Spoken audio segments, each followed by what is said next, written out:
Salam sehat Bapak Ibu Guru hebat. Perkenalkan, nama saya Andrian Dwi Prawesti dari SMPK BPK Penabur Bandar Lampung. Saat ini saya mengajar sebagai guru IPS di kelas 7. Nah, hari ini saya akan berbagi tentang cara pembuatan media pembelajaran ya berupa kartu-kartu dengan barcode seperti ini.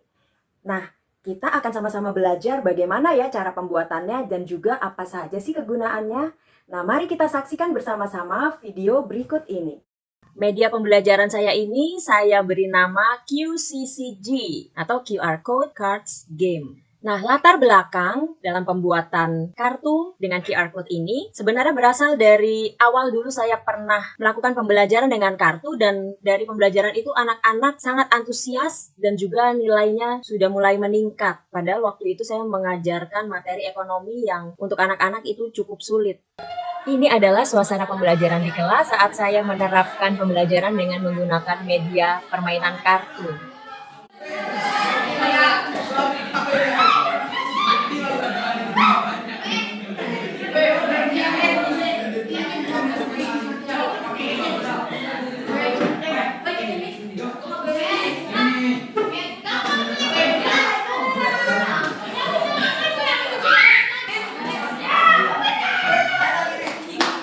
Ya, ini adalah contoh suasana di kelas.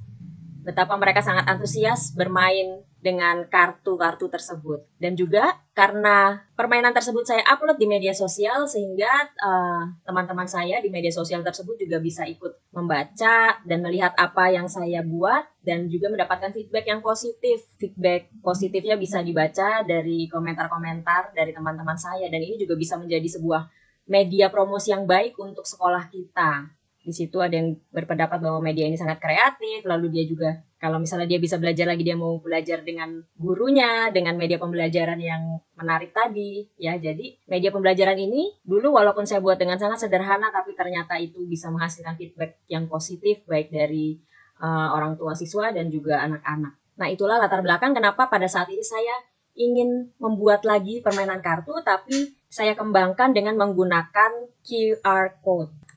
Tujuan bermain dengan QR Code Card Games itu untuk melatih kemandirian siswa dengan menggali informasi secara mandiri melalui kartu-kartu yang dimilikinya. Melatih kemampuan kolaborasi dan komunikasi siswa dengan bermain dalam kelompok. Kemudian tujuannya agar siswa dapat belajar dengan hati yang gembira karena merasakan belajar sambil bermain. Agar peserta didik dengan berbagai gaya belajar seperti gaya belajar visual, auditori, dan kinestetik dapat terfasilitasi melalui permainan kartu, dan juga dapat melatih anak untuk teliti dan berpikir kritis. Nah, dari tujuan-tujuan ini nanti Bapak Ibu Guru bisa melihat sendiri mengapa sih kartu ini bisa mewujudkan tujuan itu semua. Pun keunggulan dari QCCG bisa dibuat dengan mudah oleh guru, permainan bisa divariasikan sesuai kreativitas guru dan siswa, dapat diterapkan untuk mata pelajaran apapun, melatih kolaborasi siswa, bisa menjadi media pembelajaran yang menyenangkan, sesuai dengan tuntutan pembelajaran abad 21, khususnya dalam penggunaan teknologi untuk pembelajaran, bisa memfasilitasi berbagai gaya belajar peserta didik, baik itu auditori, visual, maupun kinestetik, dilengkapi dengan QR Code untuk siswa menggali informasi lebih banyak dari kartu yang dimiliki.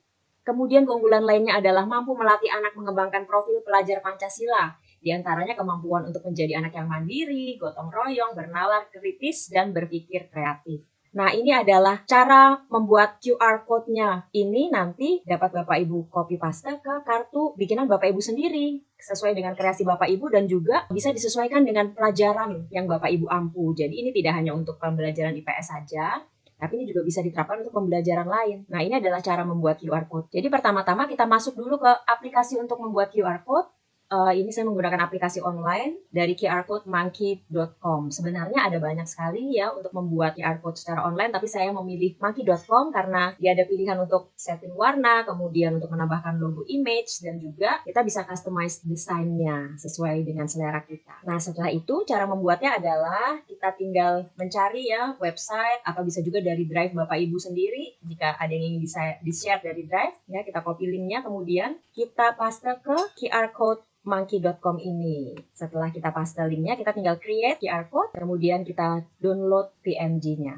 Nah, ini dia filenya sudah terunduh, tinggal kita beri nama sesuai dengan file tersebut. Ini saya beri nama Paleolitikum, kemudian saya save. Nah, kita tinggal buka saja. QR code inilah yang nanti akan kita copy, kemudian kita paste ke kartu kita. Sangat mudah ya Bapak Ibu untuk membuat QR code-nya.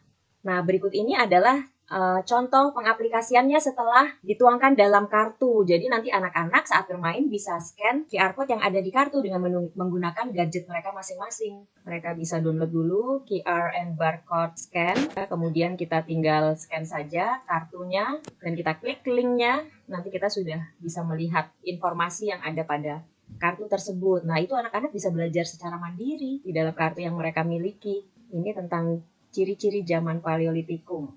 Contoh games yang dapat dimainkan dengan QCCG atau QR Code Cards Game. Yang pertama, yaitu bermain cangkul. Lalu ada lagi estafet kartu.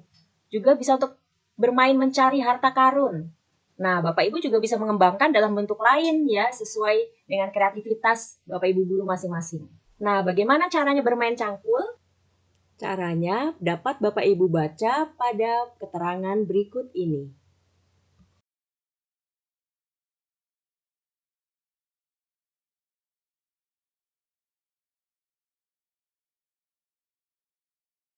Ya, keunggulan dari bermain cangkul, Bapak Ibu. Yang pertama tentu saja pembelajaran yang menyenangkan. Lalu mereka juga dilatih untuk berkolaborasi dan berkomunikasi. Dan melatih kemandirian, karena anak-anak dituntut untuk mandiri membaca informasi ya, menggali informasi yang ada di dalam kartu. Dan ini juga cocok untuk tipe pembelajar yang visual, karena mereka di situ saat mereka scan QR code, kemudian mereka akan melihat gambar-gambar yang menarik di dalam website yang akan mereka cari informasinya.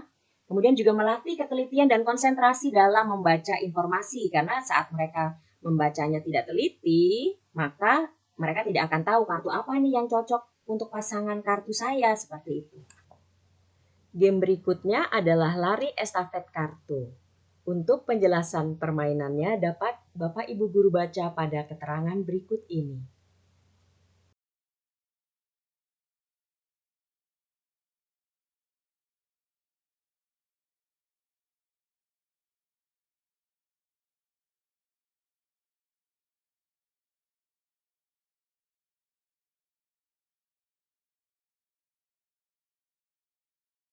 Keunggulan dari lari estafet kartu yang pertama tentu saja pembelajaran ini sangat menyenangkan, melatih kolaborasi dan juga komunikasi dalam kelompoknya ya. Kemudian anak lebih sehat karena ada aktivitas fisik dan ini juga cocok untuk segala tipe belajar baik itu kinestetik, auditif dan visual. Mengapa? Tentu saja kinestetik karena anak diminta untuk bergerak, berlari ya untuk mengambil kartu yang sesuai.